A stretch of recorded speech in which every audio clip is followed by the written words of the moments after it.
Et si je vous disais qu'en Europe, le crâne d'une sainte est exposé et vénéré depuis des siècles, mais que lorsqu'un peuple africain honore les restes de ses ancêtres, cela est parfois qualifié de sorcellerie? Pourquoi cette différence de regard? Dans le sud de la France, une relique attribuée à Sainte Marie-Madeleine est conservée dans un reliquaire en forme de visage. Pour des millions de croyants, cet objet représente un symbole de foi, de mémoire et de spiritualité. Pourtant, lorsqu'en Afrique certaines communautés préservent des objets liés à leurs ancêtres ou pratiquent des rites de commémoration, ces traditions sont parfois perçues comme mystérieuses, voire associées à la sorcellerie. Cette différence soulève une question importante. Pourquoi certaines pratiques sont-elles considérées comme sacrées dans une culture et condamnées dans une autre?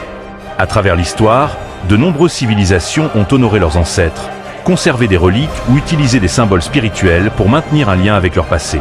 Les formes varient, les croyances diffèrent, mais l'idée de mémoire et de transmission est présente dans de nombreuses sociétés à travers le monde. L'objectif n'est pas de comparer les croyances ou de juger une religion, mais de réfléchir à la manière dont nous percevons les traditions des autres.